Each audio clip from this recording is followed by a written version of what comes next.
નવસારીના 250 વર્ષ જૂના ઐતિહાસિક રામજી મંદિરે રામ જન્મોત્સવની ઉજવણી કરાઈ। Story report by Sunil Barodia, Navsari. મારું નામ શિરીષભાઈ શુક્લ। હું છેલ્લા 22 વર્ષથી અહીંયા મેનેજર તરીકે સેવા આપું છું અને અત્યારે જે રામનવમીનો તહેવાર ઉજવવામાં આવે છે એ તહેવારની અંદર લગભગ 35થી 40 હજાર માણસોનું આયોજન કરવામાં આવે છે અને આની અંદર આ વખતે માનવીય એને લીધે તકલીફને લીધે મેનુની અંદર પણ આપણે થોડો કાપ કરવામાં આવ્યો છે અને તેની અંદર કાપમાં આપણે મગનું ખાટું અને ભજીયા 2 વસ્તુ ઓછી કરી છે અને ગયા વર્ષે જે કંઈ તકલીફ પડી હતી તેને હિસાબે આ વખતે અમે આયોજન વધારે માણસનું કર્યું છે અને આ આયોજનની અંદર સૌરાષ્ટ્ર લેવા પટેલ સમાજના ભાઈઓ બહેનો તથા અશ્વિનભાઈ બારોટના કાર્યકર્તા આની અંદર ખૂબ સારી સેવા આપે છે। અને બીજું તમને કહું તો રામજી મંદિરના ઇતિહાસની અંદર રામજી મંદિરને લગભગ 200-250 વર્ષ થયા અને આ રામજી મંદિરનો તહેવાર ખૂબ ધામધૂમથી ઉજવવામાં આવે છે અને આને બાવાની ટેકરી કહેવામાં આવે છે।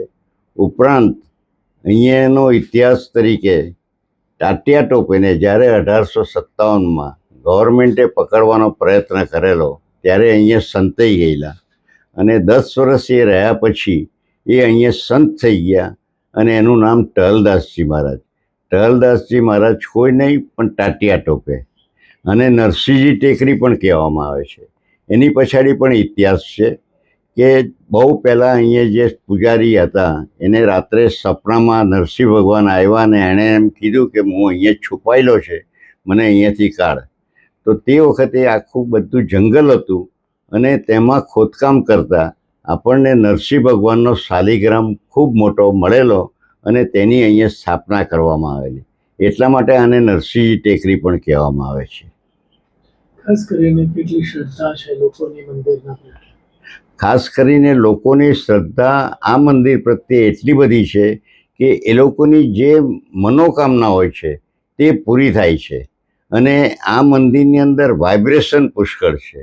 અમારે ત્યાં જ્યારે ચાતુર્માસમાં જે પ્રવચન આપવા આવે એ ઋષિઓ પણ અહીંયા આવીને એમ કહેતા કે ખરેખર અહીંયા છે તે વાઇબ્રેશન છે આની અંદર। ડોંગરેજી મહારાજ પણ વારે ઘડીએ અહીંયા આવતા હતા, શું? ડોંગરેજી મહારાજ પણ અહીંયા વારે ઘડી આવતા હતા અને એમની જ્યારે અહીંયા સપ્તાહ કરવામાં આવી પહેલી, આજે ઘણા વર્ષો થઈ ગયા એ વાતને તો, અને તેના નામ પરથી જ નીચેનો જે આપણો હોલ છે વાડીનો એનું નામ પણ ડોંગરે મહારાજ હોલ રાખવામાં આવ્યું છે। લાડુનો જે પ્રસાદ છે કેટલો બનાવવામાં? લાડુનો પ્રસાદ જે છે આપણો એ આજે છેલ્લા 3 દિવસથી અમે બનાવી રહ્યા છે અને લગભગ 35,000થી 38,000 લાડુ અમે બનાવવાના છે કે જેથી દરેક ભક્તોને કંઈ નહીં તો લાડુનો પ્રસાદ પણ મળી શકે।